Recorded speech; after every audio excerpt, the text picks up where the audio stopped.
السلام عليكم ورحمة الله وبركاته. أتمنى الضغط على زر لايك والاشتراك في القناة فضلا منكم وليس أمرا. أولا، موضوع اليوم هو الشخير أثناء النوم. أحد أولى الأسباب هي الوزن الزائد. الناس الذين يعانون من الوزن الزائد عليهم خسارة بعض الوزن، فليبدأوا بتناول رصص طعام أقل حجما تحتوي على سعرات حرارية أقل، والحرص على تمارين رياضية بانتظام. ثانيا، النوم على إحدى الجانبين، فأحيانا قد يتسبب النوم على الظهر في تحرك اللسان في فمك ليغلق الحلق بشكل جزئي. الحلق يغلق بشكل جزئي مما يسبب إعاقة في حركة الهواء، ذلك ما يسبب الشخير. لذلك فإن النوم على جانبك قد يساعدك على التخلص من الشخير. من الأفضل على الجانب الأيمن. ثالثا، رفع السرير. جرب القيام برفع مقدمة السرير فقط لعدة سنتيمترات من جهة الرأس، واجعلها على مستوى أعلى من مستوى باقي السرير. سيساعدك هذا على إراحة المجاري التنفسية، ويسمح بالهواء للحركة بحرية أكبر.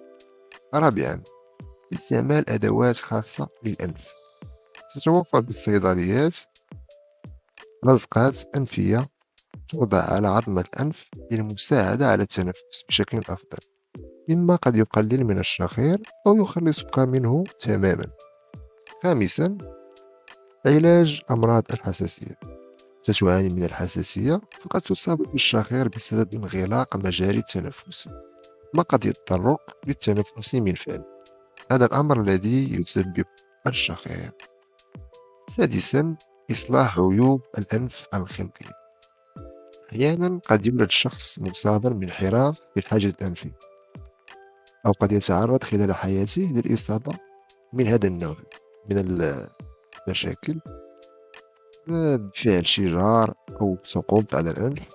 قد يؤثر هذا سلبا على عملية دخول وخروج الهواء من الأنف، ومن الممكن أن يبدأ المصاب دون وعي بفتح فمه أثناء النوم.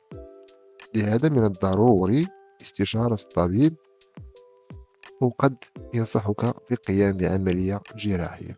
سابعا، تناول مهدئات يجب علينا تجنبه قبل النوم، لأنه يسبب الشخير. ثامنا، التوقف عن التدخين. التدخين عادة غير صحية، وفي حالة الشخير فهو قد يزيد الأمر سوءا، لذا علينا الإقلاع عن التدخين أو التقليل منه. تاسعا، الحصول على قسط كافي من النوم.